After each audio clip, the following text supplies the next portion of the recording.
আসসালামু আলাইকুম viewers, this is Eshan from Yardi Kitchen. আর আজকে আপনাদের সামনে আমরা হাজির হয়ে গিয়েছি একটি অসাধারণ বৃষ্টির দিনের কম্বো নিয়ে। আই এম সরি, আগের থেকেই বলছি আমরা সব কিছু দেখাতে পারছি না, তবে আমার মা আজকে এই চিকেন রেসিপিটা আপনাদের সাথে শেয়ার করছে। চিকেন রান্নার all credit goes to my mom. আর আজকে আমরা যে চিকেন রেসিপিটা আপনাদেরকে দিচ্ছি, সেই চিকেন রেসিপিটা আপনারা একবার হলেও ট্রাই করে দেখবেন।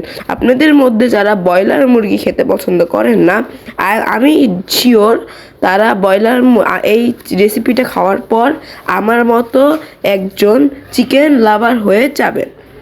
এখানে আমার মা চিকেনটাকে ভালো মতো ধুয়ে নিচ্ছে।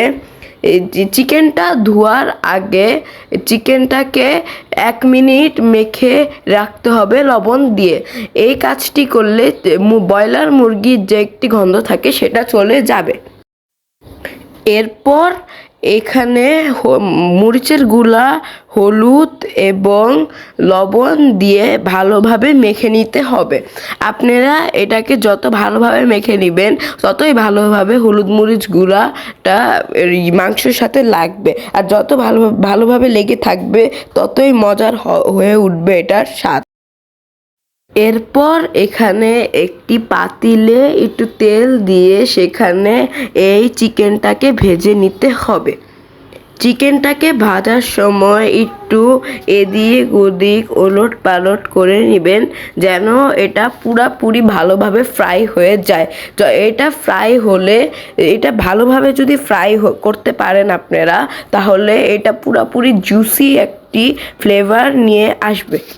এরপর চিকেনটাকে একটা পাতিলে নামিয়ে 4টা দারচিনির টুকরা, 5টা এলাচ, 5টা লং, তেজপাতা 2 টুকরা করে, কালো এলাচ 2টা এবং সামান্য জয়ত্রী দিয়ে ভাজবেন।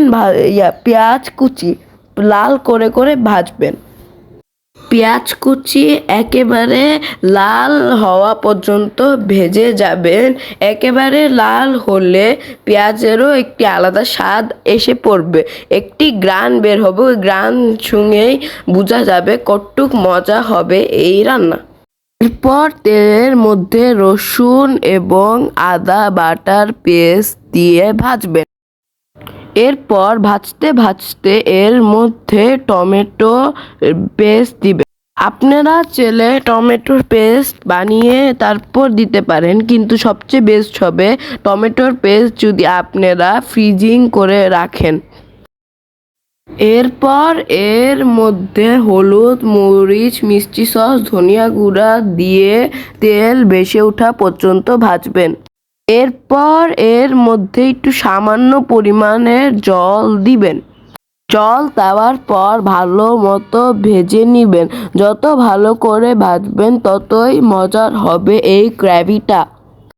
ভাজতে ভাজতে যখন দেখবেন একটা সুন্দর কালার হয়ে এসেছে, তখন আপনারা আগে ভেজে রাখা চিকেনটাকে অ্যাড করে দিবেন। তারপর চিকেনটাকে একবারে ভালো মতো কষিয়ে নেবেন।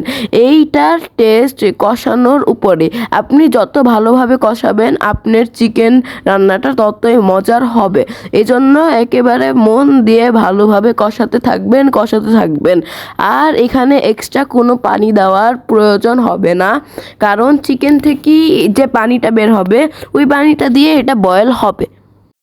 কষাতে যখন দেখবেন একটি অনেক সুন্দর রান বের হয়ে গিয়েছে, তখন বুঝে নেবেন এটা কমপ্লিট। আর এটার ফাইনাল লুক কিছুটা এমন হবে। চিকেনের পাশাপাশি আমরা এখানে আরো অনেক কিছু করেছি যেগুলো আপনাদেরকে দেখাতে পারিনি। আপনারা যদি এগুলো দেখতে চান তাহলে আমাদেরকে জানাবেন। আচ্ছা, আজকের জন্য একটুকে আল্লাহ হাফেজ, আসসালামু আলাইকুম।